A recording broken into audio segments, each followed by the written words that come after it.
तो यहाँ पर वर्णन करते हैं कि जो विद्वान है जिसमें कर्तापन का भाव नहीं है, ऐसे जो विद्वान कर्म करता है तो फिर उसको अकर्म कहते हैं, अकर्मी कहते हैं। अब जो जिसको कर्मों से भी अकर्मी दृष्टि रखने वाला विद्वान को भी लेकर के कहा है, अर्थात कर्म कर्म में करने की इच्छा ही नहीं है, लोक संग्रह की भी जिसको इच्छा नहीं है उसके लिए भी कहते हैं कि लोक संग्रह को करने की जिसकी इच्छा नहीं है वो न करे और संन्यास धारण करे। तो संन्यास धारण करके शरीर की स्थिति के मात्र के लिए ही भिक्षाटन आदि कर्म करे, अन्य दूसरा कर्म न करे। लोक संग्रह करने वाले के लिए तो सारे कर्म का विधान कर दिया, यानी दिखाने के लिए, लेकिन कर्तापन का भाव नहीं है उसमें, तो कर्तापन के भाव से रहित होकर के कर्म करता है। किंतु जो उसको लोक संग्रह करने के लिए वाले व्यक्ति के लिए उसकी इच्छा नहीं है कि मैं अब लोक संग्रह क्यों करूं। तो जैसे सुखदेव मुनि है, तो सुखदेव मुनि लोक संग्रह नहीं करते, उपदेश अकेला करते हैं। तो जैसे जिसको इच्छा नहीं है कि लोक संग्रह भी नहीं करूं, तो उसके लिए संन्यास का विधान कर दिया। संन्यास लेकर के जीवन यापन करे, मात्र भिक्षाटन आदि कर्म करता रहे, उसके लिए यहाँ पर वर्णन करते हैं। ऐसा कर्म करने वाला व्यक्ति, शरीर की स्थिति के लिए कर्म करने वाला व्यक्ति, ऐसा जो साधक करता है विद्वान, उसको किसी पाप की प्राप्ति नहीं होती, न पुण्य वाले फल की प्राप्ति होती, न पाप वाले फल की प्राप्ति होती है, क्योंकि उसने कर्तापन का त्याग कर दिया, ज्ञान के द्वारा ज्ञान निवृत्ति हो गई। अब बस ये मुक्त होकर के जीवन मुक्त अवस्था में विचरण करता है। उसके लिए भगवान कहते हैं अर्जुन से, निराशीर्यत चित्तात्मा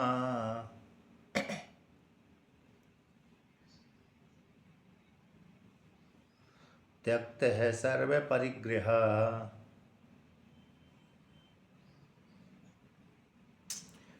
शारीरम केवलम कर्म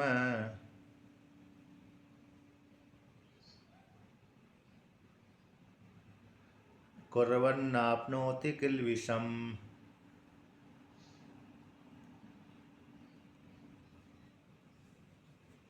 तो यहाँ पर भगवान श्री कृष्ण अर्जुन से कहते हैं, हे पार्थ, ऐसा जो विद्वान है जिसको आत्मज्ञान की प्राप्ति हो गई है, अब उसको प्रारब्ध भोग अकेला भोगना है, तो और लोक संग्रह के लिए कर्म भी नहीं करना, ऐसा व्यक्ति क्या करे, संन्यास धारण कर ले, और संन्यास धारण करके संन्यास ले ले, जंगल में चला जाए, बस भिक्षाटन आदि मात्र करता रहे। तो निराशीर, आशा से निर्गता आशा यस्म स निराशी, जिसके अंतःकरण से आशा निकल गई हैं उसको बोलते हैं निराशी। निर्गता अंतःकरणात् आशा यस्म स निराशी, जिसके, है ना, तो जिसके अंतःकरण से आशा, यानी अंतःकरण से आशाएं कामनाएं, जिसके शरीर से कामना निकल चुकी हैं, ऐसा उसको बोलते निराशी। यह चित्तात्मा, तो कहते हैं जिसका यतेन संयम ने, यम धातु है संयम अर्थ में, तो यतेन नियमन हो गया है, चित्तेन अंतःकरणम, शरीर आत्मेन शरीर, तो जिसका अंतःकरण और स्थूल शरीर बाह्य सूक्ष्म शरीर जो दोनों कैसे संयमित हैं, ऐसे उसको, उस वाले व्यक्ति को, जिसका यस्य विदुषा, जिस विद्वान का नियमन हो गया है, किसका, चित्त अंतकरण, ऐसा वो विद्वान कहते हैं चित्तात्मा, ऐसा विद्वान।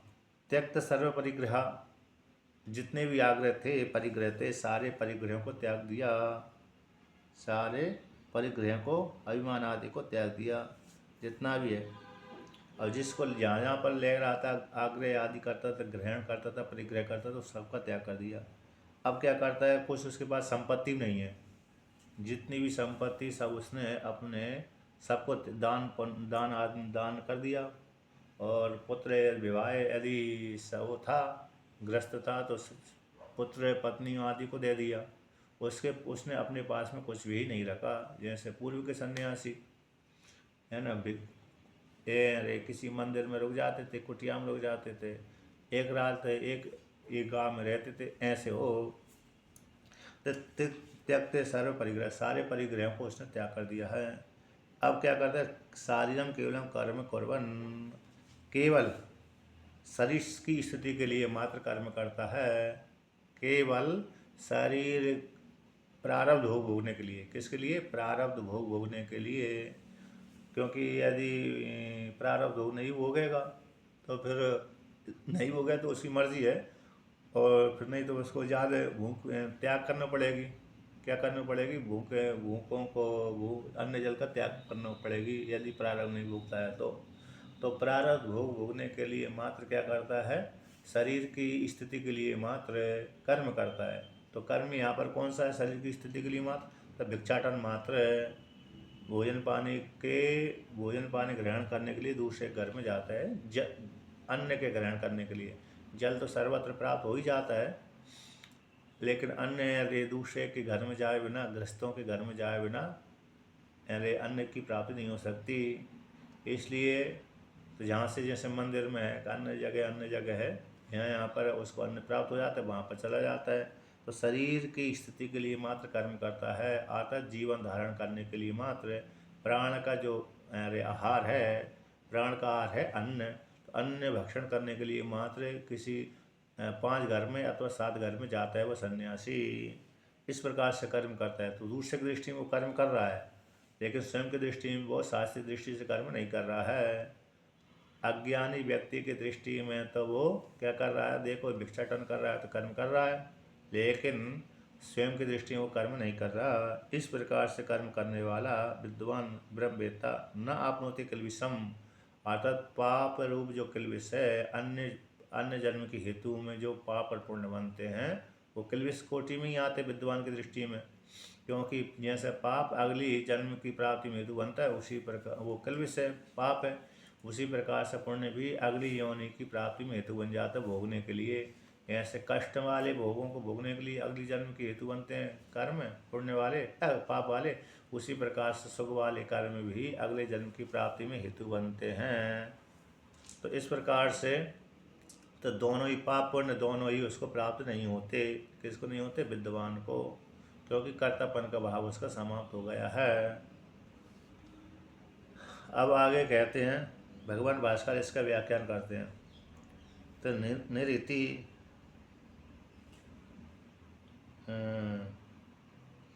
कहते निराशीर निर्गता आशीषो यस्मा स निराशी ही। निराशीर का निर्गता, आशीष यानी कामना, आशा यानी कामना। आशा ही परमम दुखम, नैराश्यम परमम सुखम, यथा संचित कांताशा सुसुखम स्यात् पिंगला। है आशा ही दुख का हेतु होते, निराकाश सुख की हेतु बन जाती है। कोई भी काम नहीं करता। जैसे पिंगला सबका त्याग कर दिया, आशा का त्याग कर दिया, पति का त्याग कर दिया तो सुखी रही। तो कहते निराशी निर्गता आशीषो यस्मा, जिससे स निराशी, है ना। और ये चित्तात्मा, चित्ता मैंने अंतकरणम, आत्मा ने बाह्य कार्य कर, बाह्य कार्यकरण संगात, बाह्य कार्य करण हो गए सूक्ष्म शरीर अंतकरण, तो कार्यकरण संगात दोनों को उभौ दोनों को भी यतौ सम्यतौ येन स चित्तात्मा, दोनों का ही परिग्रह हो गए जिसके द्वारा, दोनों का ही क्या हो गया,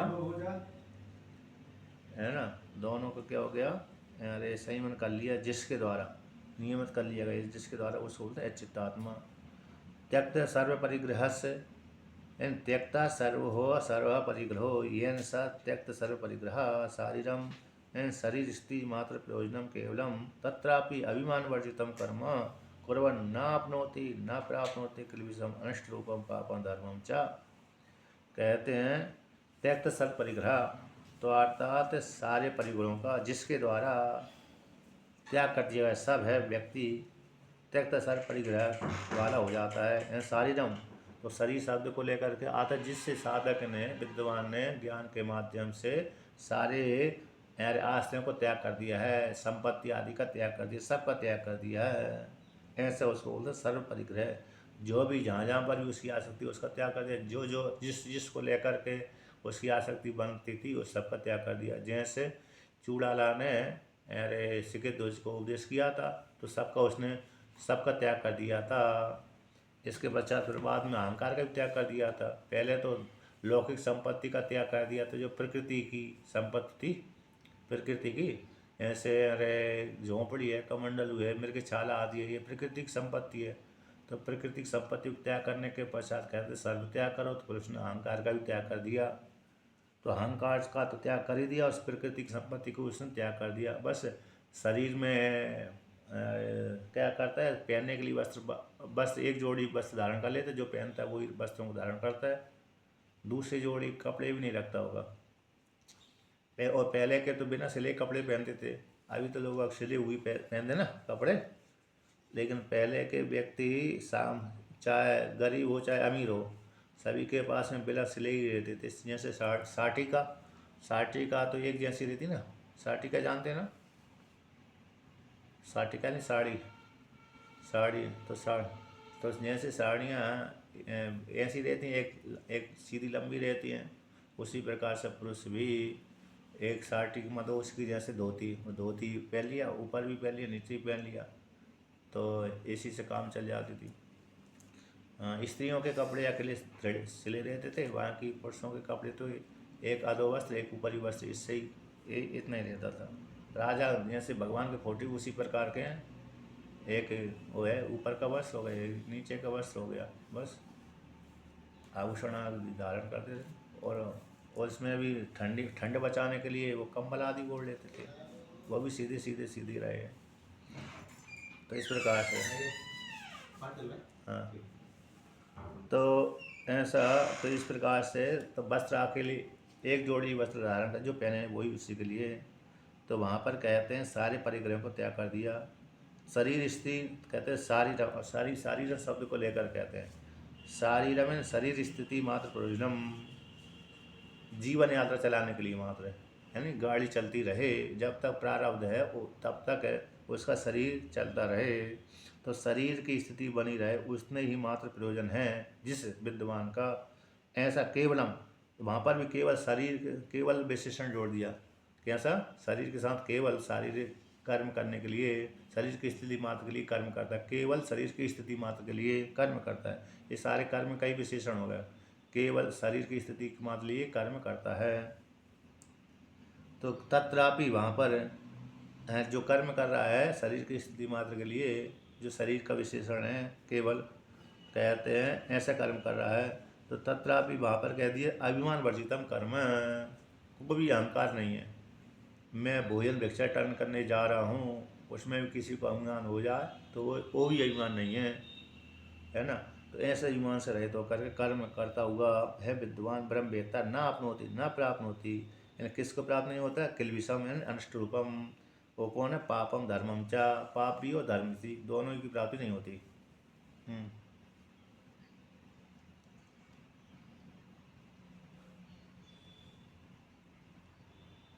कुछ नहीं कर रहा, आपने यहाँ भिक्षाटन करने जा रहा है, किसी ने दे दिया तो ठीक है, भूख लगी तो घरों में चला गया,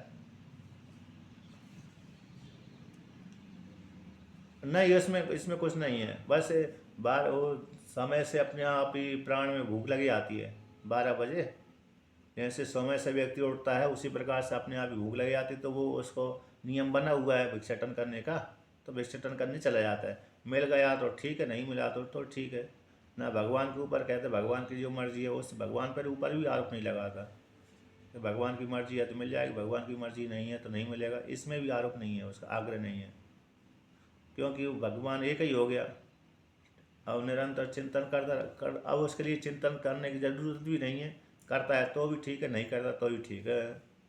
अब वो भिक्षाटन मात्र अकेला करता रहता है, मतलब उतना ही एक समय दिन में ही जाता है, रात्रि को भी नहीं जाता है, क्योंकि यहाँ पर संन्यास उपनिषद में आएगा वाक्य आता है, वहाँ रात्रि को नहीं जाता, दिन में ही मात्र एक बार रात्रि को बिना खाए पिए रहे, और 5 घर में अथवा 7 घर में भी जाए, 5 घर में जाए, 5 घर में भिक्षा मिल जाए अथवा 7 घर में भिक्षा मिल जाए। और संन्यास उपनिषद में, संन्यासोपनिषद, उसमें नियम आया है सन्यासियों के लिए, तो इस प्रकार से भिक्षा मांग सकते हैं। आगे वाक्य आएगा थोड़ा और उसको बतलाएं।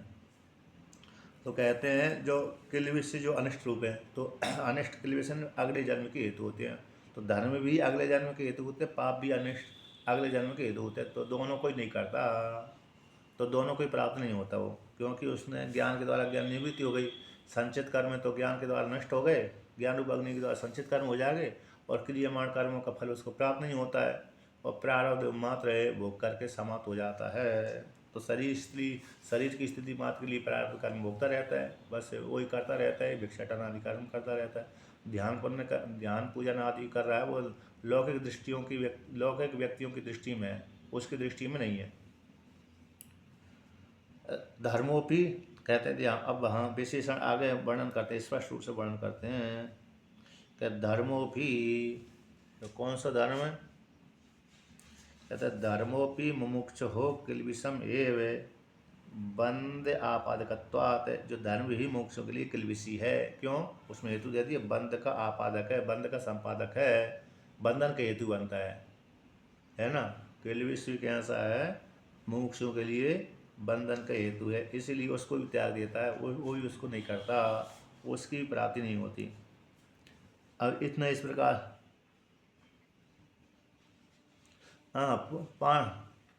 क्यों ज्ञान के द्वारा अज्ञान निवृत्ति हो गई। अब ज्ञान के द्वारा अज्ञान निवृत्ति होते होते ही कर्तापन का अभिमान समाप्त हो गया। अब पुण्य पाप उससे बनते नहीं, यद्यपि हो गए तो भी वो बात नहीं है, कोई बात नहीं, नहीं होगा तो भी कोई बात नहीं। तो इसमें गीता का एक वाक्य आता है, यस्य न अहंकृतो भावो बुद्धि यस्य न लिप्यते हत्वा विषयमाल्योका न हंति न निबध्यते। तो जिसका अहंकारतापन का भाव नहीं है वो लाखों व्यक्ति को मार दे, तब भी तुम्हारे पाप रूप कर्म से उसको लिपायमान नहीं होता, और लाखों यज्ञ कर दे तब भी पूर्ण रूप कर्म से लिपायमान नहीं होता। अच्छा, जो यस्य न अहंकृतो भाव बुद्धि यस्य न लिप्यते, इतना जो वाक्य है ना, इतना वाक्य संन्यास उपनिषद का है। वो संन्यास उपनिषद, यस्य न अहंकृतो भाव बुद्धि यस्य न लिप्यते, इतना जो वाक्य है गीता का संन्यास उपनिषद का वाक्य है वो।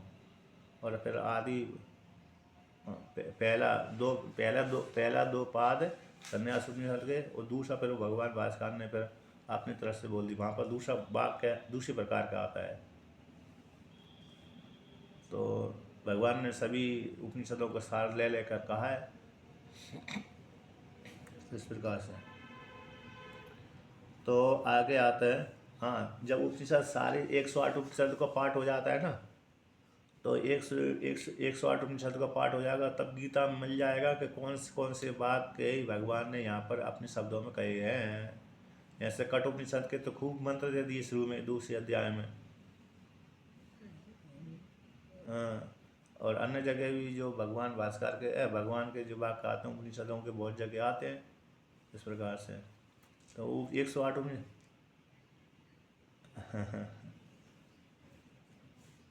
हाँ, क्योंकि वेद में कहीं ऐसा कहा कहीं ऐसा कहा, तो निर्णय नहीं कर पाते व्यक्ति, बुद्धिमान कमजोर व्यक्ति, इसलिए भगवान ने सार संग्रह रूप से वर्णन कर दिया। अब कहते हैं, अब थोड़ा साथ साथ करते हैं यहाँ पर, किंचा शारीरम केवलम कर्म इति, ये वाक्य है, शरीर की स्थिति के मात्र के लिए केवल कर्म करता है, केवल कर्म है, शरीर की स्थिति के लिए कर्म करता है, तो केवल कर्म है, शरीर की स्थिति के लिए मात्र, शरीर का विशेषण कर दिया केवल। तो कर्म तो करता है, लेकिन शरीर की स्थिति मात्र के लिए कर्म करता है, तो केवल। तो यहाँ पर क्या, जो इसमें साथ साथ किम शरीर निर्वर्त्यम शारीरम कर्म अभिप्रेतम अहोश्वित, शरीर स्थिति मात्र प्रयोजन शारीरम कर्म इति। तो यहाँ पर शारीरिक कर्म किसको कहते हैं, शरीर के द्वारा संपादित होने वाले कर्म को शारीरिक कर्म कहते हैं।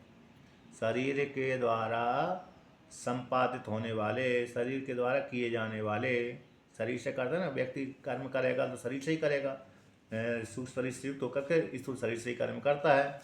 तो शरीर के द्वारा निर्वर्त्यम, शरीर के द्वारा संपादितम, शरीर के द्वारा प्रयत्नशील होकर के जो कर्म करता है, शरीर के द्वारा संपादित होने वाले को शारीरिक कर्म कहते हैं। शारीरिक कर्म अभिप्रेत है, और शारीरिक कर्म किसको कहते हैं कि शरीर के द्वारा संपादित होने वाले कर्म को शारीरिक कर्म कहते हैं। अथवा शरीर की स्थिति मात्र जीवन धारण मात्र के लिए, शरीर की स्थिति मात्र जीवन धारण करने के लिए मात्र प्रयोजन है, इतना अकेला ही, और इससे आगे कोई प्रयोजन नहीं है। यानी मैं नहीं खाऊंगा तो मर जाऊंगा, है ना, इसलिए व्यक्ति खाता है। तो शरीर की स्थिति मात्र प्रयोजन ही, इतना ही एक प्रयोजन है। आकांक्षा है, उससे ज़्यादा कोई आकांक्षा नहीं है, उसी को शारीरिक कर्म कहते हैं।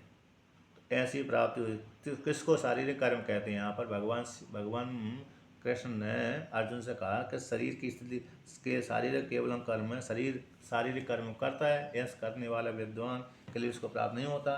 तो ऐसा वाला विद्वान है तो वो शरीर के द्वारा संपादित होने वाले कर्म को शारीरिक कर्म कहते हैं।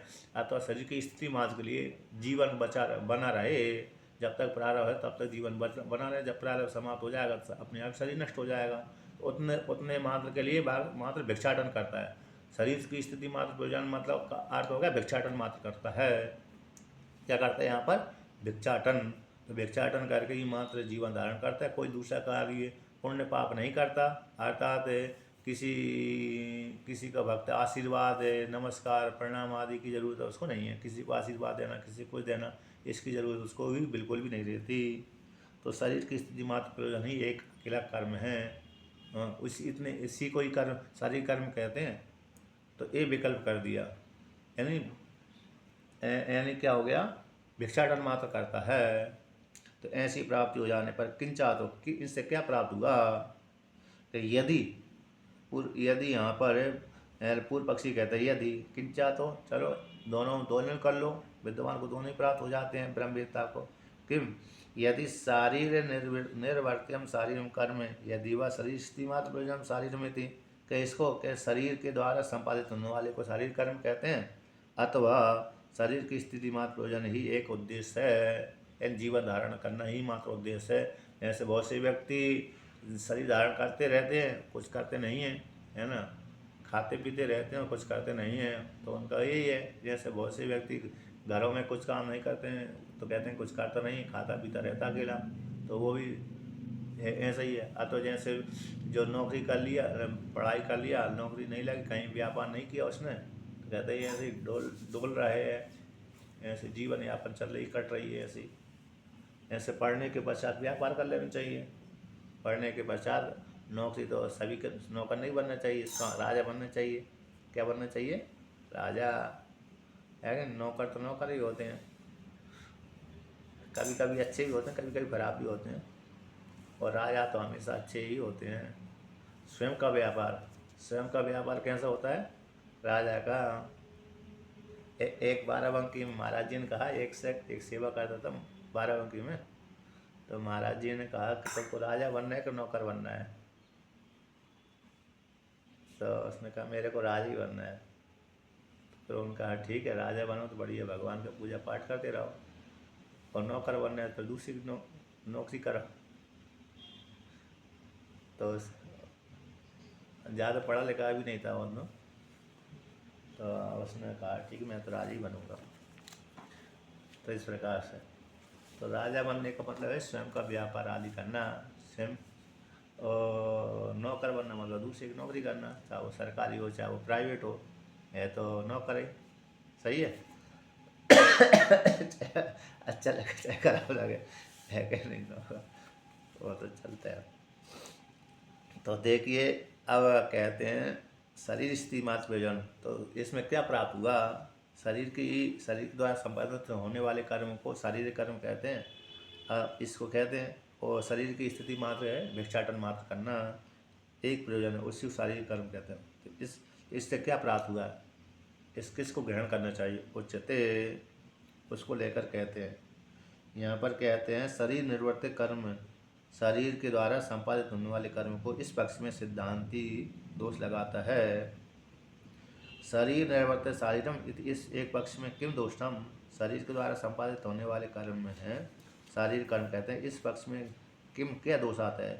शारीरम इति, इस अथवा शरीरम, शरीर स्थिति के लिए पक्ष में किम फलम, शरीर की स्थिति के लिए इस पक्ष में किस फल की प्राप्ति होती है? इस प्रकार से पूर्व पक्षी पूछता है।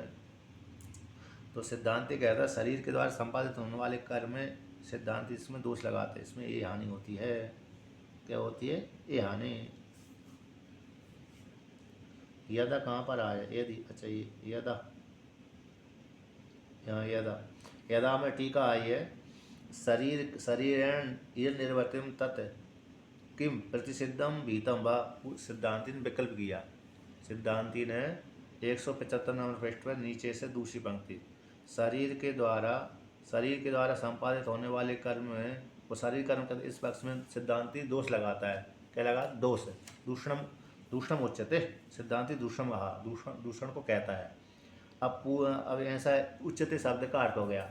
सिद्धांत पूर्व पक्षी का है तो शरीर के द्वारा संपादित होने वाले कर्म को ही मान लेना चाहिए, है ना। उसी को शारीरिक कर्म कहते हैं और शरीर की स्थिति मात्र के लिए नहीं मानना चाहिए, उसका ऐसा अभिप्राय है पूर्व पक्षी का।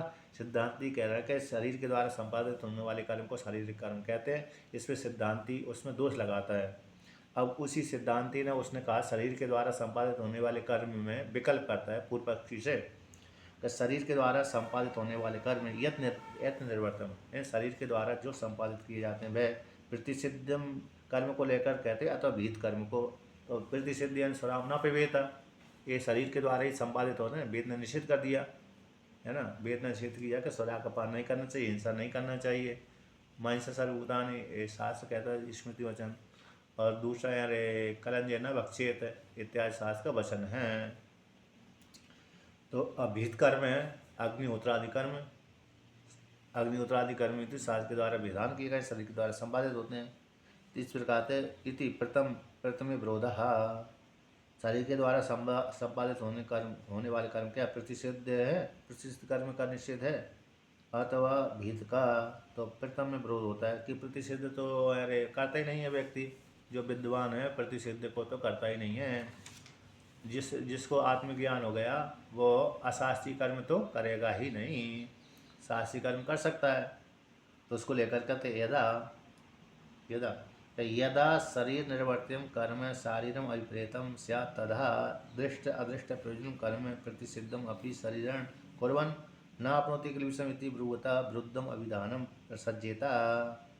कहते हैं यदा जिस काल में शरीर के द्वारा संपादित होने वाले, शरीर के द्वारा निर्वर्तित होने वाले कर्म, शरीर के द्वारा जो किए जाते हैं कर्म उसको शारीरिक कर्म कहते हैं। यदि आप ऐसा मानते हैं, सिद्धांति पूर्व पक्षी से पूछता है, कहता है यदा जिस काल में शरीर के द्वारा संपादित होने वाले कर्मों को शारीरिक कर्म कहेंगे, ऐसा अभिप्रेत है, स्वीकार करते हैं आप।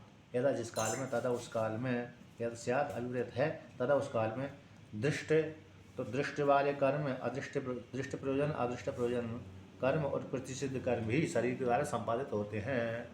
ऐसा दृष्ट वाले कर्म बन जाते हैं और कुछ अदृष्ट वाले कर्म बन जाते हैं। तो दृष्ट प्रयोजन कोई शरीर के द्वारा संपादित होते हैं, अदृष्ट प्रयोजन वाले भी कर्म शरीर के द्वारा संपादित होते हैं और प्रतिसिद्ध भी हो जाते हैं।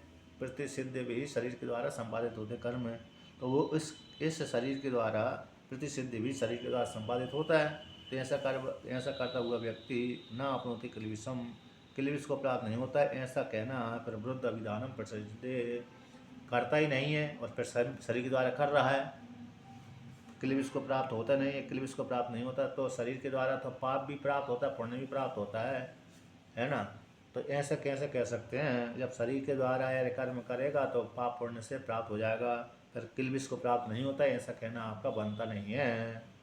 ऐसा कहना पूर्व पक्षी है, पूर्ववादी पूछने वाले, प्रश्न करने वाले, आपका ऐसा बनता नहीं। विरुद्ध वाणी हो रही है कि शरीर के द्वारा संपादित होने वाले कर्म को कर्म मान लिया जाए, तो वहाँ पर पूर्व सिद्धांत विकल्प कर दिया कि प्रतिसिद्ध कर्म के विषय में पूछते हो अथवा भेद के कर्मों के विषय में पूछते हो। जिस काल में व्यक्ति शरीर के द्वारा संपादित कर्म करेगा उस काल में दृष्ट प्रयोजन वाला एक दृष्ट प्रयोजन होगा, एक अदृष्ट प्रयोजन। दृष्ट तो प्रत्यक्ष हो गया, दृष्ट प्रयोजन कौन सा हो गया, भिक्षाटन आदि करना, अग्निहोत्र आदि कर्म करना। अदृष्ट दृष्ट तो होगा संपत्ति आदि की प्राप्ति के लिए अथवा भिक्षाटन आदि करने के लिए, ये दृष्ट प्रयोजन हो गया। भूख की निवृत्ति के लिए मेरे भोजन की तैयारी करता है। अदृष्ट प्रयोजनम स्वर्ग आदि फल की प्राप्ति के लिए, अदृष्ट प्रयोजन कौन सा हो गया, स्वर्ग आदि फल की प्राप्ति के लिए कर्म करता है। तो इस प्रकार से ये धार्मिक भेद हो गया, धार्मिक कार्य करता। और प्रतिसिद्धि भी चलते चलते कीड़े मकोड़े तो मर भी जाते हैं। अब कोई कभी कभी हिंसा भी हो जाती है, व्यक्ति का जब कर्म करता है तो कभी कभी नहीं हिंसा हो जाती है। तो शरीर के द्वारा भेद भी कर्म कर देता है और निषिद्ध भी प्राप्त हो जाता है। तो दोनों शरीर के द्वारा संपादित होते हैं। तो आप कहते हो क्लेश को प्राप्त नहीं होता, किल्बिष यानी पाप पुण्य दोनों को प्राप्त नहीं होता। तो ऐसा आपका कहना विरुद्ध अभिधानम, विरुद्ध की प्राप्ति हो रही है, प्रसज्यता प्राप्ति हो रही है। तो यहाँ पर टीकाकार कहते हैं निश्चित प्रतिसिद्ध आचरण में भी, प्रतिसिद्ध आचरण में भी कहते हैं न अनिष्ट प्राप्ति, प्रतिसिद्ध आचरण करने पर भी अनिष्ट की प्राप्ति नहीं होगी, ऐसा कहना शास्त्र के साथ विरोध होता है। टीका में आया है प्रतिसिद्ध आचरण करने में, क्योंकि प्रतिसिद्ध शरीर के द्वारा संपादित हो रहा है, शरीर के द्वारा संपादित होने वाले कर्मों को शारीरिक कर्म कहते हैं। तो शारीरिक जब कर्म कहते हैं तो फिर भाई निषिद्ध हो गया, निषिद्ध भी तो फिर अनिष्ट की प्राप्ति नहीं, अनिष्ट निषिद्ध कर्म कर रहा है तो अनिष्ट की प्राप्ति नहीं हो रही, तो ऐसा कहना ठीक नहीं है। निश्चित रूप से कैसा हो जाएगा, अनिष्ट कर देने से, अनिष्ट कर्मों के करने से निषिद्ध की प्राप्ति अतः शास्त्र से विरुद्ध कर्म की फल की प्राप्ति होगी। निषिद्ध कर्म कर देने से क्या हो जाता है, शास्त्र के साथ विरोध होता है। आकर कौन से शास्त्र के साथ कि किल्बिषम न प्राप्त होती, एक ऐसा वर्णन कर दिया, फिर निषिद्ध कर्म करेगा तो निश्चित रूप से पाप रूप फल की प्राप्ति होगी, इस वाक्य के साथ विरोध हो रहा है। ठीक है ना, न अनिष्ट प्राप्ति, अनिष्ट की प्राप्ति नहीं होगी यदि इस वाक्य में प्रतिषेध शास्त्र विरोध से आते, प्रतिषेध शास्त्र का विरोध हो रहा है। प्रतिषेध की प्राप्ति किल्बिषम न प्राप्त, फिर अनिष्ट करने से पाप रूप फल की प्राप्ति होती है, अनिष्ट करने से, निषिद्ध कर्म करने से क्या हो जाती है, पाप रूप फल की प्राप्ति होती है। तो इस शास्त्र के साथ विरोध हो रहा है, न किल्बिषम इस वाक्य के साथ इस प्रकार से, क्योंकि दोनों ही शरीर के द्वारा संपादित होते हैं। जैसे पुण्य वाले कर्म शरीर के द्वारा संपादित होते हैं, उसी प्रकार पाप वाले कर्म शरीर के द्वारा संपादित होते हैं। तो शरीर के द्वारा संपादित होने वाले कर्म जैसे विहित कर्म हो गए, उसी प्रकार निषिद्ध कर्म ही हो गए, तो फिर किल्बिष को प्राप्त नहीं होगा। तो इस वाक्य के साथ विरोध हो जाता है। अतः पाप करने पर भी पाप रूप फल की प्राप्ति नहीं होती। तो ऐसा जो वाक्य कहना विरुद्ध कथन हो गया, प्रतिषेध शास्त्र के साथ विरोध हो रहा है। इसलिए पहला जो पक्ष था शरीर के द्वारा संपादित कर्म, उसको शरीर के द्वारा संपादित कर्म को ही शारीरिक कर्म मान लिया जाए, ये आपका कहना ठीक नहीं। पहले पक्ष को खंडन कर दिया। अब आगे को कहते हैं कि शास्त्रीय कर्म, शास्त्रीयम च कर्म दृष्ट अदृष्ट प्रयोजनम शरीरेण कुर्वन् न आपनोति किल्बिषम् इत्यपि ब्रूवता अप्राप्त प्रतिषेध प्रसंगा। कहते हैं अब ये दूसरी प्राप्ति अकृत अभ्यागम दोष है, अकृत अभ्यागम दोष की प्राप्ति। तो कैसे अकृत अभ्यागम दोष की प्राप्ति, शास्त्रीय जो कर्म है, शास्त्रीय जो कर्म है दृष्ट प्रयोजन वाला, एक अदृष्ट प्रयोजन वाला कर्म है। दृष्ट प्रयोजन कौन होगा, शास्त्रीय कर्म जैसे स्नान आदि करके, संध्या पूजन पाठ आदि करके फिर थोड़ा पुण्य आदि कार्य करता है। एक तो नित्य कर्म शास्त्रीय हो गया, वो नित्य कर्म में आ गया, लेकिन फिर इसके बाद नित्य कर्म करने के पश्चात विशेष अनुष्ठान कर देता है, यानी फल की प्राप्ति के लिए, है ना। ये शास्त्रीय कर्म हो गया। और दृष्ट प्रयोजन वाला हो गया, यानी फल की प्राप्ति के लिए, जैसे गोधन आदि की प्राप्ति के लिए, संपत्ति आदि प्राप्ति के लिए कुछ कर्म करता है, लौकिक कर्म करता है, ठीक है ना। और यह लौकिक, इस शरीर, इस जीवन की, इस लोक की सुख के लिए व्यक्ति शारीरिक शरीर के द्वारा पुण्य कर्म करता है, मेहनत करता है। कि जैसे व्यक्ति ना जवानी में व्यक्ति पैसा कमाता, क्यों, बुढ़ापे के लिए चिंता करता है कि बुढ़ापे में सुखी रहूं, इसलिए धन संग्रह कर लेता है। धीरे से उसको याद आने लगती है। जब बालापन से आगे वृद्धि बढ़ती है तब तो याद नहीं आती है। जब 40-50 वर्ष का हो जाता है, फिर वो विवाह आदि हो जाता है, फिर उसको इच्छा होती है धन कमा के बुढ़ापे के लिए रखूँ, है ना। क्योंकि फिर ममता ज़्यादा बढ़ जाती है। जब ज़्यादा ममता बढ़ जाती है तो व्यक्ति का सुख के लिए, बुढ़ापे में सुख के लिए फिर क्या करता रहता है, धन का संग्रह करता रहता है। ममता ज़्यादा नहीं है तो नहीं कमाता ज़्यादा। तो ये दृष्ट प्रयोजन हो गया। अदृष्ट प्रयोजन कौन सा हो गया कि पल यहाँ से मर करके जाऊँगा परलोक के लिए, परलोक में जाऊँगा तो वहाँ भी सुख भोगना है मेरे को, जैसे यहाँ पर पृथ्वी लोक में सुख भोग रहा हूँ, उसी प्रकार से परलोक में मर करके भी सुख भोगूंगा। ये अदृष्ट प्रयोजन हो गया। ये तो ऐसे दोनों प्रकार के कर्म, दृष्ट प्रयोजन वाले कर्म, ये लोक के सुख के लिए कर्म और परलोक के सुख के लिए कर्म, वो दोनों कर्म शरीर के द्वारा संपादित होते हैं, शरीर के द्वारा किए जाते हैं। तो करने पर ना आपनोति किल्बिषम, कहते हैं किल्बिष को प्राप्त नहीं होता, ऐसा आप कहते हैं। तो आप अपराध की प्रतिषेध है, जब अपराध की प्रतिषेध का प्रसंग हो जाएगा जब प्राप्त हुआ ही नहीं तो फिर निषेध कैसे कर रहे हो आप? है प्राप्त प्राप्ताऊ तो सत्याम निषेधा, प्राप्ति होने पर ही निषेध किया जाता है। जब प्राप्त नहीं हो रहा, शरीर के द्वारा संपादित किए जाने वाले कर्म हैं, अब कर्म बन ही नहीं रहे, शरीर के द्वारा संपादित हो रहे हैं, फिर क्लिविश को प्राप्त नहीं होता। जब जब यार क्लिविश को प्राप्त नहीं होता तो कर्म करता ही नहीं है। कर्म करेगा तभी तो क्लिविश की प्राप्ति होगी, कर्म करेगा तभी तो ही क्लिविश की प्राप्ति होगी। किंतु शरीर अरे अब पुण्य वाले कर्म कर रहा है, पुण्य वाले कर्म कर रहा है और पाप वाले फल की प्राप्ति हो जाए तो उसका निश्चित तो कहना ठीक नहीं बनता ना। यहाँ तो उसने शास्त्रीय कर्म किए थे, पुण्य शास्त्रीय पुण्य वाले कर्म कर रहा है और शरीर के साथ संपादित हो रहा है, और आप कह रहे हैं कि किलबिश की प्राप्ति नहीं होती। किलबिश का अर्थ हो गया पाप वाले कर्म है, तो पाप वाले कर्म की प्राप्ति हो नहीं रही या प्राप्ति हो नहीं रही, फिर आप कैसे कर रहे हो? पाप रूप फल की प्राप्ति उसको नहीं होती। इसने तो पुण्य वाले फल कर्म किए शरीर के द्वारा, इसने विद्वान ने किसके कौन से कर्म किए? पुण्य वाले कर्म किए। तो पुण्य वाले कर्म शरीर के द्वारा संपन्न किए तो उसको तो प्राप्त हो जाए, किंतु पाप वाले कर्म के फल की प्राप्ति नहीं होगी क्योंकि उसने किए नहीं। जब किए नहीं तो फिर आप निश्चित कैसे कर रहे हो? हमारे दरवाजे के सामने कोई आया नहीं, कोई खड़ा ही नहीं है मांगने वाला, तो कोई व्यक्ति आई नहीं, तो हम दरवाजे पर खड़े होकर कहते हैं हम बताओ। खाली दरवाजे को थोड़ी बोलेंगे, है ना। और खाली दरवाजे को बोलता है तो व्यक्ति क्या होता है फिर तो यार पागल समझा जाएगा, उसको समझा जाएगा ना। दरवाजे पे कोई यही नहीं है, मांगने वाला नहीं है, कोई खड़ा नहीं है, और हम कहते हैं अंदर से यहाँ मत खड़े रहो, यहाँ से भाग जाओ, यहाँ मत आओ, तो ऐसे कहने वाला व्यक्ति तो फिर पागल ही समझा जाएगा। यदि होता कोई व्यक्ति खड़ा होता तो हम कहते यहाँ क्यों आए हो, यहाँ से जाओ, तब तो ठीक है।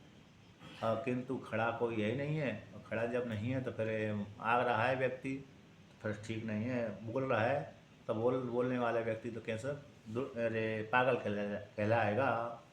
तो उसी प्रकार से यहाँ पर भी किलविश ना अपनोति किलविश नहीं प्राप्त होता है, ऐसा अप्राप्त की प्रतिषेध हो जाएगा, है ना। अप्राप्ति का प्रतिषेध इस प्रकार से। अब ये पहला पक्ष का ही खंडन हुआ। तो शारीरम कर्म में कुर्वन्ति, इस वाक्य में कहते केवल विशेषण शब्द का प्रयोग हो जाने से केवल शारीरिक कर्म है। तो विशेषण से कौन से विशेषण? शरीर के साथ जो केवल शब्द का जोड़ा हुआ है, शरीर का विशेषण कौन हो गया? कर्म तो कर रहा है, शारीरिक कर्म कर रहा है, लेकिन केवल शारीरिक कर्म है। तो विशेषण से कौन से? केवल शब्द का प्रयोग किए जाने से शरीर संबंधी कर्म है, शरीर संबंधी का शरीर का विशेषण कर्म कर रहा है, तो शारीरिक कर्म है, तो शरीर का विशेषण कौन है? कर्म है। अब उसी कर्म के साथ शरीर के साथ केवल शब्द का प्रयोग किया गया है। तो विशेषण से यानी केवल शब्द का प्रयोग करने से, केवल कर्म करने से यहाँ पर तो कौन से कर्म कहते हैं? तो शरीर का विशेषण कौन है? केवल शरीर का जो विशेषण है केवल शब्द है। तो केवल शब्द कह देने से तो बांग मनस निर्वर्त्य कर्म विधि प्रतिषेध विषयम धर्माधर्म शब्द वाच्यम कुर्वन् प्राप्नोति किलबिषम इति उक्तम स्यात्। तो एक केवल शब्द है, शरीर के साथ विशेषण हो जाने से वाणी तो शारीरिक कर्म करता है, शरीर भवति शारीरम, शरीर में होने वाले को शरीर कहते हैं, शरीर के द्वारा संपादित होने वाले कर्मों को शारीर कहते हैं। तो अब वाणी और मन तो शारीर नहीं है, वाणी उपलक्षित कर्म वाणी उपलक्षित कौन हो गया? सारी कर्म इंद्रिय और ज्ञान इंद्रिय, और मन उपलक्षित अंतःकरण, तो ज्ञान इंद्रिय, कर्म इंद्रिय और मन अंतःकरण ये शरीर की कोटि में ही आती। तो वाणी और मन के द्वारा संपादित होने वाले कर्म हैं, जो विधि वाले भी कर्म हो सकते हैं, प्रतिषेध वाले भी हो सकते हैं। विधि विषय कर्म, प्रतिषेध विषय कर्म है। अब विधि विषय कर्म हो गए और प्रतिषेध विषय कर्म हो गए, वो धर्माधर्म शब्द वाच्य कहलाते हैं।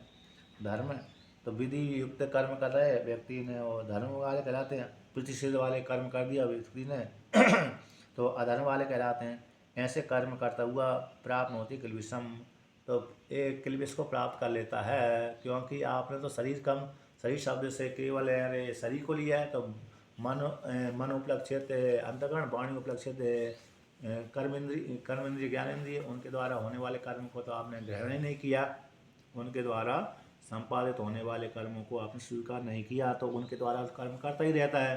जब करता ही रहता है तो फिर भाई पाप और पुण्य शिफ्ट हो जाएगा। धर्म शब्दवाद से कर्मों को करता हुआ कलविश को प्राप्त हो जाएगा, क्योंकि मन वाणी द्वारा कर रहा है कर्म। तत्रापि ऐसी प्राप्ति हो जाने पर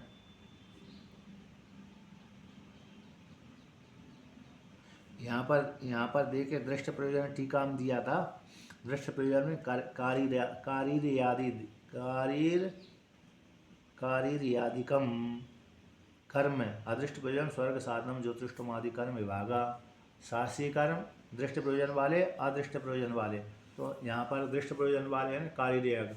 ऐसे किसी काल विशेष में, अरे राजस्थान में एक अकाल पड़ गया था अभी नए काल में।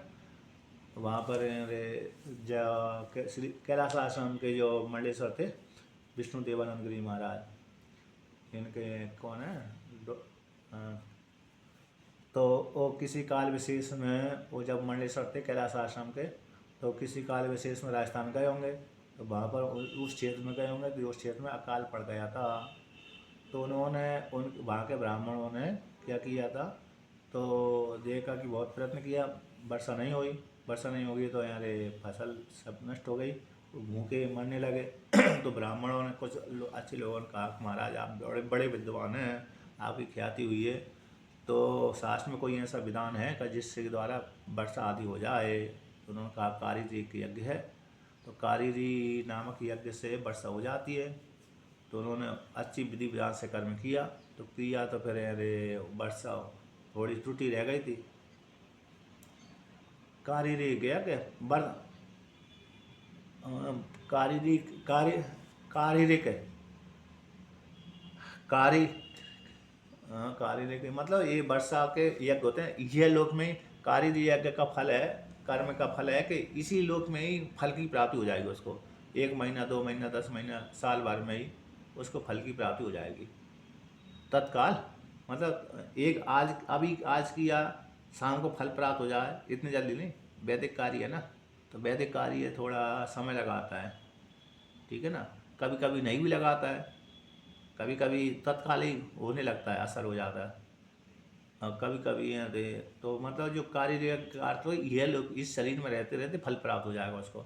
1 महीना 2 महीने के बाद हो जाए, अथवा 1 घंटे के बाद ही प्राप्त होने लगता है। जैसे कोई मरणासन्न व्यक्ति है, वो दान पुण्य कर दिया तो आधे घंटे 1 क्षण जिस काल में संकल्प किया उसी काल में उसको सुधार हो जाता है, वो तक नहीं होता। मरणासन्न व्यक्ति के शरीर में तो तत्काल ही घटना घट जाती है उस प्रकार से। तो उन्होंने एक कर्म किया, तो उसी काल में उनको उस यज्ञ का वर्षा नहीं हुई, तो उन्होंने एक पर्जन्य स्तोत्र का पाठ कर दिया, तो उसी काल में उनको वर्षा हो गई। जिस काल में यज्ञ चल रहा था उसी काल में वर्षा करवा दी, तो तात्कालिक हो गई। अब कभी कभी महीना 2 महीना बाद होती है ना। तो उन्होंने तो वहाँ पर ब्राह्मणों ने विधि विधान से यज्ञ किया था, करने के पश्चात वर्षा नहीं हुई, थोड़ी कमी रह गई होगी। तो उन्होंने कहा कि हमने यज्ञ किया महाराज, आपने बताया जिस विधि से बताया उस विधि से हमने किया, लेकिन वर्षा हुई नहीं। उन्होंने कहा है भाई तुमने थोड़ी गलती करी होगी। उन्होंने कहा गलती तो हमने बिल्कुल नहीं करी, जैसा आपने बताया उसी प्रकार से। उन्होंने कहा ठीक है नहीं करी तो फिर भी मैं एक पर्जन्य स्तोत्र का पाठ कर देता हूँ। अब जैसी रुचि होगी, तो उन्होंने पर्जन्य स्तोत्र का पाठ कर दिया। जैसे ही पर्जन्य स्तोत्र का पाठ कर रहे तो उसी काल में थोड़ा सा बादल बना, और बादल बनते बनते विशाल हो गया, तो बहुत जोर से वर्षा चालू हो गई। वहीं पर उनका यज्ञ का सामान भी भीग गया, बचा हुआ कुछ। तो मतलब कार्य यज्ञ का अर्थ हो गया वर्तमान काल में ही दृष्ट प्रयोजन वाला हो गया। और अदृष्ट प्रयोजन वाला मतलब स्वर्ग साधन ज्योतिष्टम आदि। टीका में है ना 176 नंबर पृष्ठ पे दूसरी पंक्ति है। तो अदृष्ट प्रयोजन हो गया स्वर्ग आदि साधन, ये कर्म का विवाह कर लेना चाहिए। शरीर के द्वारा निर्वर्त होने वाले कर्म शारीर, इस प्रकार से मत पक्ष में दोषण है। मनसा वाचा हैं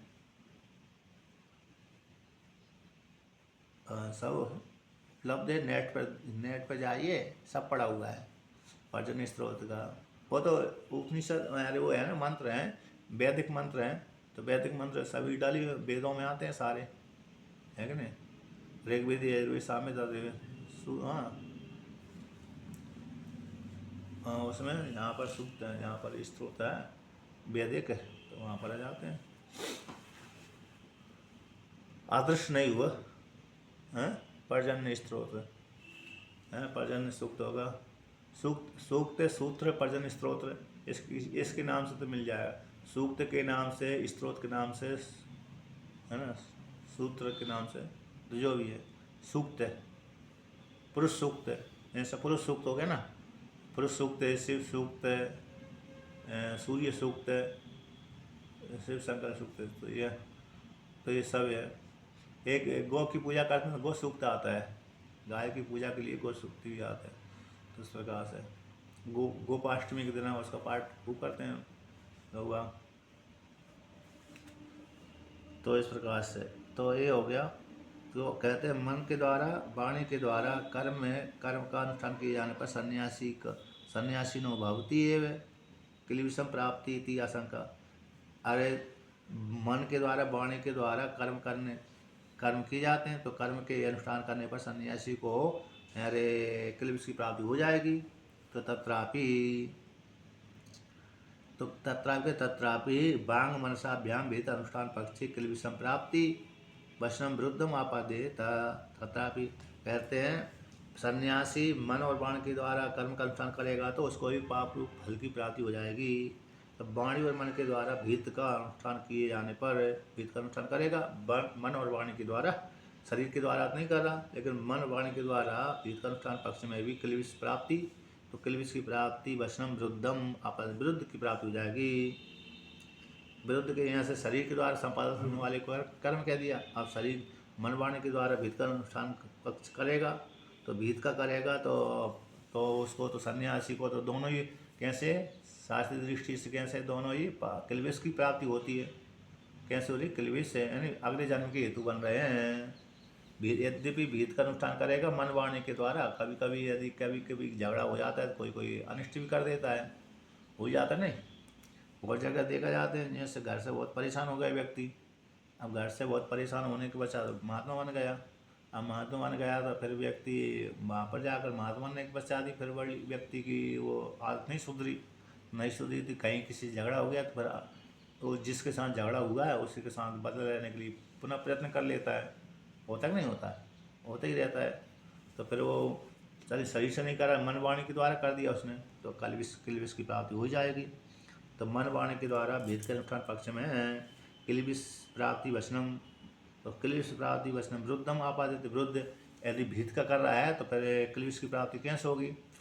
यदि सन्यासी ने मन वाणी के द्वारा भीत का अनुष्ठान पक्ष किया है, तो भीत का किया तो फिर क्लीविष की प्राप्ति वचनम, यानी क्लीविष का अर्थ होता है पाप, तो पाप रूप फल की प्राप्ति होगी। ये तो विरुद्ध की प्राप्ति हो रही है, क्योंकि उसको पुण्य प्राप्त होना चाहिए। सन्यासी को तो मन और वाणी के द्वारा कर्म कर रहा है तो फिर पुण्य की प्राप्ति होना चाहिए, ना कि पाप रूप फल की। तो इस प्रकार से तो क्लीविष से प्राप्ति वचनम विरुद्ध आपादित है, विरुद्ध की प्राप्ति हो रही है। ये विरुद्ध कहना आता है, इसलिए शरीर के द्वारा संपादित होने वाले कर्म है, कोई शरीर के द्वारा संपादित होने वाले कर्म के पक्ष ठीक नहीं है। उसी को और आ कहते हैं कि प्रतिषिद्ध सेवा पक्षे भी भूतार्थ अनुवाद मात्र अनर्थकम स्यात्। अप्रतिषिद्ध जो भीत का अनुष्ठान करने पर क्लीविष की प्राप्ति होती है, तो ये दोष हो गया कि तो प्रतिषिद्ध की सेवा करेगा, प्रतिषिद्ध कर्म का सेवन करना, तो प्रतिषिद्ध मन वाणी के द्वारा निषिद्ध का सेवन करना। मन वाणी के द्वारा व्यक्ति बहुत से निषिद्ध का सेवन करता है, नहीं करता है, यानी सुरा का पान, जैसे सुरा का पान तो कर ही लेता है व्यक्ति, जैसे करता है प्रतिषिद्ध, लेकिन ये तो लौकिक शरीर के द्वारा संपत्त हो रहा है। किंतु अरे मन के द्वारा किसी का नष्ट चिंतन करना, किसी गलत कार्य करना, तो मन के द्वारा तो ज़्यादा ही होते हैं, मन और वाणी के द्वारा। जैसे गाली जैसे एक बार एक महात्मा जी थे ओंकारेश्वर में, आगे महात्मा जी जा रहे थे, पीछे महाराज जी जा रहे थे उनके। तो वो महात्मा जी को किसी आश्रम में रहते होंगे, वहाँ के लोगों ने परेशान कर दिया, और परेशान कर दिया तो अब वो वृत्ति उठ गई, उनकी वृत्ति वो बन गई, परेशान किया, वृत्ति आ गई, तो वो वहीं पर अपने आप में नाराज हो रहे थे, जिसने उसको परेशान किया तो नाराज हो रहे थे, दूर जोर जोर से थोड़ा चिल्ला भी रहे थे। पीछे से महाराज जी आ रहे थे। उनका क्या चला है स्वामी जी? उनका किससे बोला है, किससे बोला है? पास में तो कोई था नहीं। अरे मैं पीछे किसी ने मेरी परेशान किया, तो उसी के प्रति मेरा क्रोध जागृत हो रहा था, है ना। तो क्या हो गया, तो पूर्व पूर्व की घटना व्यक्ति की याद आ जाती है, तो फिर वो उसके प्रति राग का तो द्वेष बढ़ जाता है। घटना याद आ गई ना, पुनरावृत्ति हो गई ना। उसी प्रकार से यहाँ पर भी मन के द्वारा उसने प्रतिसिद्ध का चिंतन कर लिया, तो क्लेश की प्राप्ति हो जाती है। प्रतिसिद्ध सेवा पक्ष में भी भूतार्थवाद है। भूतार्थवाद मात्र अनर्थकम स्यात् है। तो भूतार्थवाद का अर्थ सिद्ध वस्तु क्या हो गया? भूतार्थवाद यानी इंद्र इंद्र हस्ते वज्र उद्यतम। इंद्र है, इंद्र के हाथ में वज्र है और वज्र को लेकर के इंद्र खड़ा हुआ है ना। ये भूतार्थवाद हो गया। भूतार्थवाद का अर्थ सिद्ध वस्तु। भूत है सिद्ध वस्तु, सिद्ध वस्तु की कथन करना। बस हाँ, प्रत्यक्ष दिख रही है, सिद्ध वस्तु का कथन करना भूतार्थवाद हो गया। सिद्ध वस्तु कथन करना। इंद्र हस्तो पुरंदरा वज्र, हाँ, इंद्र हस्ते वज्र पुरंदरा। तो पुरंदर की आत्मा कहते वज्र है। इस प्रकार तो भूतार्थवाद मात्र का अनर्थक हो जाएगा। अब भूतार्थ मात्र का अनर्थक कैसे हो रहा है भाई? क्योंकि विद्वान ज्ञान के द्वारा अज्ञान निवृत्ति हो गई, फिर अनर्थ की प्राप्ति उसको कैसे हो जाएगी, है ना। तो इस प्रकार इसमें कौन दिया है?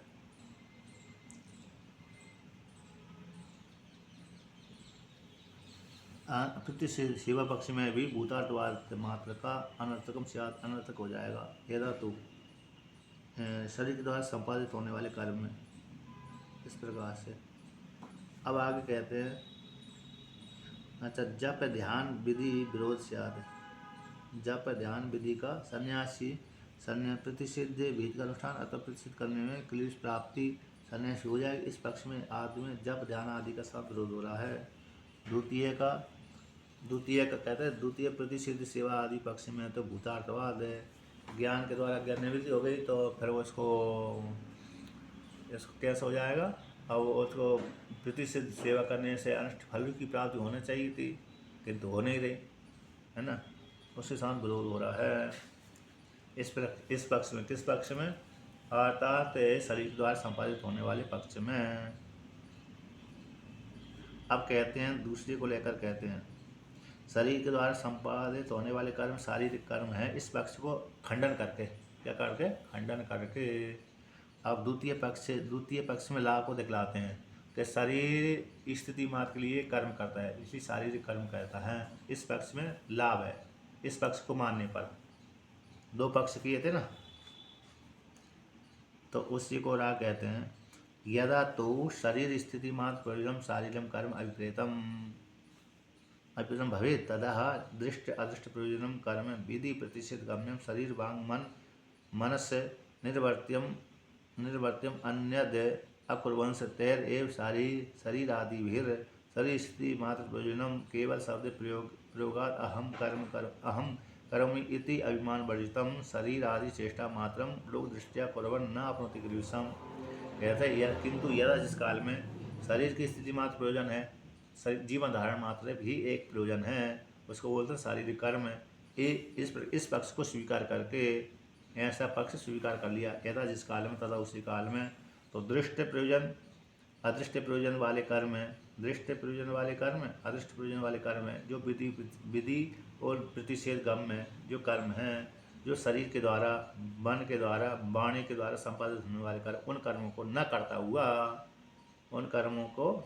हुआ दृष्ट अदृष्ट प्रयोजन वाले कर्म जो विधि प्रतिषेध गम में हैं, ऐसे शरीर मन और वाणी के द्वारा न करता हुआ अन्यद, है ना, अन्यद अकर्मण न करता हुआ तेर शरीर मन वाणी के द्वारा, अन्य जो विधि प्रतिषेध गम में, ऐसे मन वाणी के द्वारा अन्य कर्म को न करता हुआ, मात्र शरीर आदि के द्वारा स्थिति मात्र प्रयोजनम, स्थिति मात्र के लिए शरीर मन वाणी के द्वारा मात्र इस शरीर को धारण करने के लिए ही मात्र कर्म करता है। भिक्षाटन आदि कर्म शरीर के द्वारा, मन के द्वारा, वाणी के द्वारा, तो इस प्रकार है शरीर आदियों के द्वारा स्थिति, शरीर की स्थिति मात्र एक प्रयोजन है केवल शरीर के प्रयोग से, केवल शरीर प्रारब्ध भोग भोगना है। तो अन्य अन्य मन वाणी शरीर के द्वारा निषिद्ध कर्म, विधि वाले कर्म और निषिद्ध वाले कर्म को करता ही नहीं है, किंतु शरीर के द्वारा, मन के द्वारा, वाणी के द्वारा शरीर के धारण करने मात्र के लिए ही कर्म करता है, एक प्रयोजन केवल शब्द के प्रयोग से। शरीर के लिए कर्म क्यों करता है? शरीर को धारण करने मात्र के लिए, एक ही प्रयोजन, उसमें भी हम करोमि इस प्रकार का अभिमान से रहित होकर के शरीर की स्थिति मात्र प्रयोजन के लिए कर्म कर रहा है। उसमें भी क्या है? अहंकार का भाव है, मैं करता हूँ, मैं भिक्षाटन करता हूँ, इसका मैं भिक्षाटन करने जाऊँगा इत्यादि अहंकार का भाव है ही नहीं है। हाँ, चल रहा है, रास्ते में चल रहा है तो किसी ने दे दिया तो कोई बात नहीं है, भिक्षाटन करने अपने आप चला जाए, तो पूर्व अभ्यास के माध्यम से। तो हम करोमि, जैसे व्यक्ति का दृढ़ अभ्यास है सुबह 4 बजे उठने का, तो सुबह 4 बजे अपने आप ही उठ जाता है ना। उसी प्रकार से यहाँ पर भी हम करोमि इस प्रकार से अभिमान से वर्जित होता हुआ शरीर आदि चेष्टा मात्रम, शरीर आदि चेष्टा मान के लिए कर्म करता हुआ लोक दृष्टि के द्वारा कुर्बन करता हुआ न आपनोति क्लेशम, आपनोति पाप को प्राप्त नहीं होता। ठीक है ना। तो अन्यद, अन्य शब्द का जो आया ना, अन्यद यानी अन्यद न करता हुआ, यानी अन्य शब्द का अर्थ है देह स्थिति मात्र प्रयोजन को छोड़ करके, शरीर की स्थिति रूप प्रयोजन को छोड़ करके अन्य कर्म नहीं करता। अन्यद यानी जो उसके अन्य शब्द से, अन्य देह स्थिति प्रयोजन से के नज़दीक जो सकाम कर्म है, उसके सकाश कर्म से अन्य कर्मों को न करता हो, देह स्थिति के लिए मात्र ही कर्म करता है, इस प्रकार से। तो एवं भूत, तो विद्वान के स्वदृष्टि से तो प्रवृत्ति नहीं होती है, विद्वान को स्वदृष्टि से प्रवृत्ति नहीं होती, अन्य अन्यों की दृष्टि से प्रवृत्ति भली होती है। तो लौकिक दृष्टि के द्वारा कर्म करता हुआ है, लोक दृष्टि से, तो ऐसा कर्म करता हुआ व्यक्ति न किल्बिष आपनोति, किल्बिष की प्राप्ति नहीं होती। आता स्व की दृष्टि में, स्वयं की दृष्टि में तो कुछ कर नहीं रहा, लेकिन लौकिक दृष्टि में कर्म कर रहा है, मतलब भिक्षाटन आदि कर्म कर रहा है शरीर के धारण करने मात्र के लिए। हाँ, कर्तापन का भगवान नहीं है और स्वयं की दृष्टि में कर्म कर भी नहीं रहा, दूसरे की दृष्टि में भली कर्म कर रहा है। कहते हैं विद्वान उक्त रीति से वर्तमान करता, सेवन करता हुआ न आपनोति क्लेशम, इस अर्थ को कहते हैं।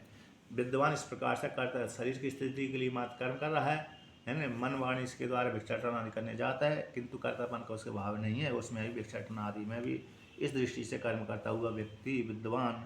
एवं भूतस्य पाप शब्दवाचिक, पाप शब्दवाच्य क्लेश प्राप्ति असंवात है, क्लेशम संसारम न आपनोति, ज्ञानाग्नि दग्ध कर्म सर्वकर्मत्वात् अप्रतिबद्धेन मुच्यते एव इति पूर्वोक्त सम्यक दर्शन फला अनुवाद एव, ऐसा कहते हैं। एवं भूत, ऐसे विद्वान का ऐसी दृष्टि होगी जिस विद्वान की साधक की विधि निषेध से रहित होकर के शरीर की स्थिति लिए मात्र कर्म करने वाला साधक की पाप शब्द वाच्य, पाप शब्द के वाच्य जो किल्बिष है, उस किल्बिष की प्राप्ति संभव न होने से, किल्बिषम क्या है? संसार को प्राप्ति कराता है, किल्बिष शब्द संसार की प्राप्ति में हेतु बनता है, उस संसार की प्राप्ति में हेतु जो किल्बिष है उसको प्राप्त होते नहीं है। क्यों?